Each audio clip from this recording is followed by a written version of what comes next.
Revision एक ऐसा topic है जिसमें मुझे ये बताने की आपको ज़रूरत नहीं है कि ये कितना इम्पोर्टेंट है। जो भी पढ़ाई कर रहा है सबको समझ में आता है कि रिवीजन जो है वो पढ़ाई का एक इंटीग्रल पार्ट है। उसके बिना आप किसी भी चीज़ को रिटेन नहीं कर सकते फॉर ए लॉन्गर पीरियड। ठीक है, तो आपको कुछ अच्छा करना है, पढ़ाई कर रहे हो, कॉम्पिटिटिव एग्जाम्स की प्रिपरेशन कर रहे हो या कुछ भी कर रहे हो, अगर कुछ सीख रहे हो तो जो भी मटेरियल के साथ आप जाते हो, एक बार जाते हो चाहे जितने अच्छे से करो, it needs to be revised. आपको रिवीजन करना है। ठीक है, तो अब बात आती है कि रिवीजन कैसे करें, क्योंकि यहाँ पे बहुत सारी कन्फ्यूजन होती है। सबको ये लगता है कि हम रिवाइज कर रहे हैं चीज़ों को, बट वो सारे मेथड इक्वली इफेक्टिव नहीं होते, या सारे मेथड जो होते हैं वो हर एक जगह के लिए इक्वली इफेक्टिव नहीं होते। ठीक है, तो कुछ इस पे बात हम लोग करते हैं कि कौन से मेथड। सबसे पहले हम लोग बात करेंगे उन मेथड्स की जो आपको बिल्कुल नहीं करने हैं। ठीक है, और सबसे ज़्यादा लोग वही करते हैं रिवीजन के नाम पे। तो एक चीज़ जो रिवीजन में आपको कभी नहीं करनी है,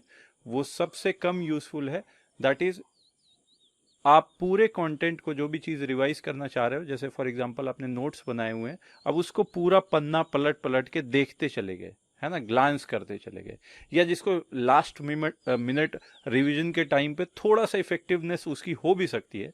मान लीजिए आपका कल एग्ज़ाम है, आज आप जा रहे हो, बट मोस्टली अगर आप competitive exams, specially IIT JEE के कॉन्टेक्स्ट में बात करोगे, तो ये मेथड तो बिल्कुल कोई खास काम का होता नहीं है कि लास्ट में आप ग्लांस मार लिया तो उससे हो गया। मे बी कुछ इंफॉर्मेशन बेस्ड चीज़ें आपको याद आ गई अगर दोबारा देख लिया, but this is a very ineffective method. इससे रिवीजन करने का कोई खास फ़ायदा नहीं है।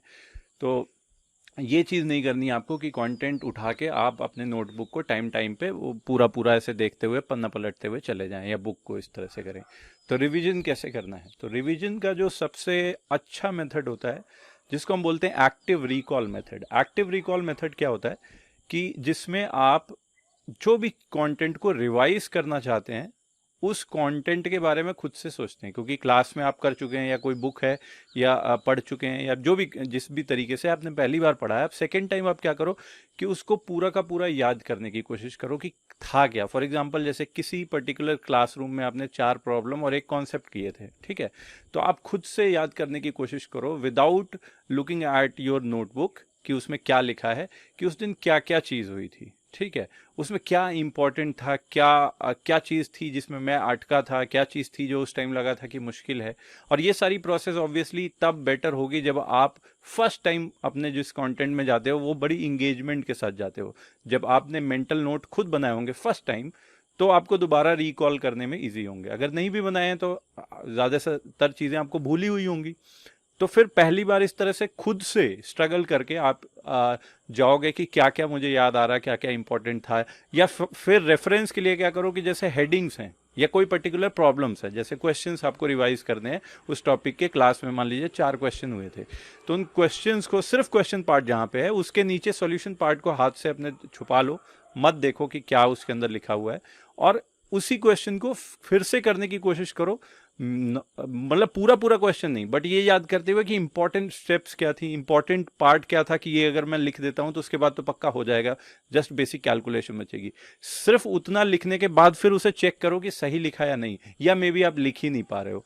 तो जब थोड़ी देर की स्ट्रगल के बाद भी आपसे नहीं हो, तो फिर उठा के देख लो सोल्यूशन, और फिर एक मेंटल नोट बनाओ कि हाँ, ये चीज मेरा छूट गया था, ये चीज मुझे भूल गई थी। ठीक है, आप उसको साइड में कहीं पे लिख भी सकते हो, कुछ सेकेंड लेयर ऑफ अपनी नोट्स बना सकते हो कि हाँ ये चीज़ आप, क्योंकि सेकेंड टाइम जब पढ़ोगे कई बार तो आगे का आप थोड़ा आगे जा चुके होते हो, तो आपको और कॉन्टेक्स्ट समझ में आने लग जाता है कि क्यों ये चीज़ इंपॉर्टेंट है या अनइम्पॉर्टेंट है। फर्स्ट टाइम किसी मटीरियल से जाने के साथ ऐसा नहीं होता कि हम इतनी आसानी से समझ पाए कि क्या इंपॉर्टेंस है, क्या नहीं है, आगे की चीज़ों के साथ कैसे लिंक होता है। तो अब आपको पता है, तो वहाँ पे एक सेकेंड नोट शॉर्ट में कहीं लिखो।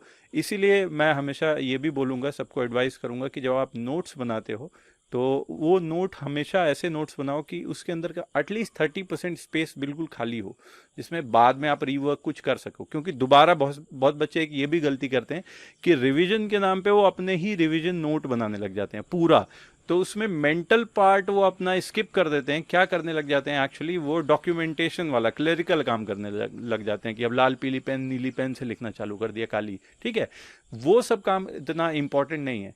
ज़्यादा इंपॉर्टेंट है कि आपने खुद से सोचने की कोशिश करी कि क्या था उसके अंदर। ठीक है, और वो चीज आप खुद से निकाल पाए, और जो जो नहीं निकला उसको स्ट्रेस दिमाग पे देना कि हाँ ये मेरा भूला था। बिकॉज अब जब नेक्स्ट रिवीजन आप करोगे तो आपको ये सब चीजें याद आनी चाहिए कि क्या क्या हो गया था मेरे से और क्या छूटा था। अब जो छूटा था अब उसको रिवाइज करना है। तो आपके सक्सेसिव जो रिविजन्स हैं वो और शॉर्टर होते जाएंगे, कम टाइम के होते जाएंगे। उसमें आपको और नए रेफरेंसेस मिल चुके होंगे, तो मे बी छोटे छोटे फुट नोट, छोटी छोटी सी चीजें लिखने को, समझने को आप डालते चले जाओगे। तो ये तो एक हो गया एक्टिव रिकॉल का मेथड। एक कई बार होता है कि आप जो कंटेंट के थ्रू गए हो, केवल वही कंटेंट करना रिवीजन नहीं होता। कई बार क्या होता है कि एक चैप्टर फॉर एग्जांपल आपने पढ़ लिया, लॉज ऑफ मोशन, उसमें आपने लेट से एक बुक, रेफरेंस बुक या क्लास नोट्स या जिस भी तरह के मटेरियल मिले वो आपने कर लिए। अब सेकेंड टाइम एक रिवीजन ऐसा भी हो सकता है कि आप उसमें किसी और बुक के, कहीं और रेफरेंस के, उसी कॉन्सेप्ट के आपने 20 क्वेश्चन और करे, जहां से भी उठाए वो 10 क्वेश्चन और करे, क्योंकि कॉन्सेप्ट सेम है। अब रिवीजन के लिए आप नए प्रैक्टिस के प्रॉब्लम्स भी कर सकते हो, ये भी सही है। बट इसमें एक और रिस्क होता है जो मैं हमेशा वार्न करना चाहूंगा, कि इसमें कभी भी आप क्वांटिटी के ऊपर इतना स्ट्रेस मत करो। क्वांटिटी से ज़्यादा फोकस करना है क्वालिटी पे, है ना। क्योंकि क्वालिटी वाली पार्ट है, और उसमें भी जो बहुत इनरिच क्वालिटी के बहुत अच्छे क्वेश्चंस हैं। जनरली क्या होता है, क्लासरूम में टीचर्स उस तरह के क्वेश्चन ज़्यादा कराते हैं जो आपको ज़्यादा दिन तक याद रखने हो, जो अच्छी क्वालिटी के क्वेश्चन हो। तो उस तरह के अच्छी क्वालिटी के क्वेश्चंस को आपको रिवीजन देना है, जिसमें वो कॉन्सेप्ट सारे बाहर निकल के आते हैं, और जिनको याद रखने से या जिनको अप्लाई करने से आप सब तरीके प्रॉब्लम्स कर सकते हो। तो इस तरह के अच्छे प्रॉब्लम्स को तो आप मार्क करो, उनको बार बार रिवाइज करो एज ए कॉन्टेंट। बट जो रिवीजन के लिए अगर आप क्वेश्चंस ही लगा रहे हो, नए क्वेश्चंस ही लगा रहे हो, तो उसमें भी आप ट्राई करो कि आप अच्छी क्वालिटी के क्वेश्चन ज़्यादा लगाओ, और बहुत ज़्यादा क्वांटिटी के सिमिलर किस्म के क्वेश्चन करने का कोई फ़ायदा उतना नहीं है ना। जैसे मतलब, और उसमें भी क्या है कि अच्छी क्वालिटी के क्वेश्चन को आप 20 बार रिवाइज करो, 30 बार रिवाइज करो, जब तक आपको एक एक उसका एस्पेक्ट, एक एक चीज छोटी छोटी नहीं समझ में आ जाती है ना।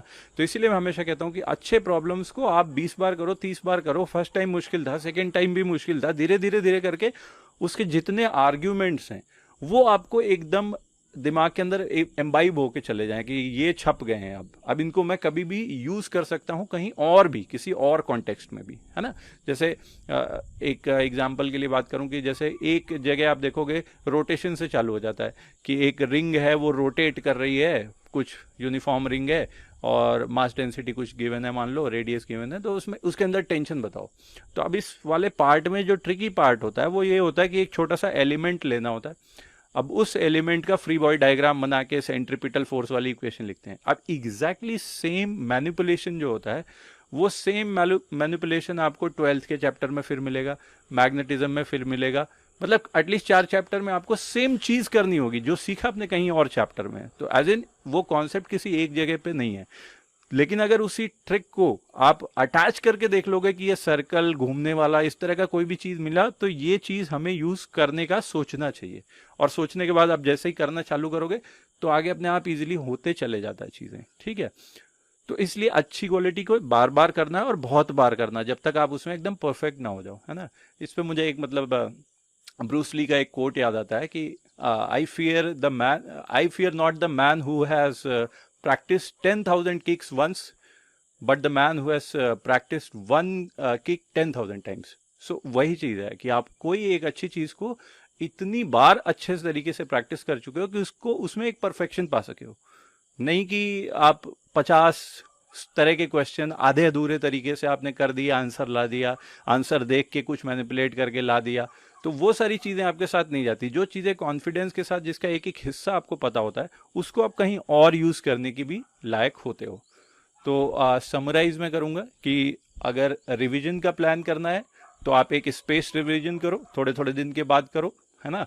और उसमें कभी भी आप कंटेंट गो थ्रू वाले मेथड से तो कभी मत जाओ, रेयरली मैं कहूंगा कि वो बेनिफिशियल होता है, ठीक है। आपको एक्टिव रिकॉल करना है, दैट मीन्स आपको कंटेंट के ऊपर हाथ रख के, प्रॉब्लम्स के ऊपर हाथ रख के खुद से सॉल्व करने की कोशिश करनी है। नहीं पूरा तो एटलीस्ट जो पार्ट उसके इसेंशियल है वो करने हैं, ठीक है।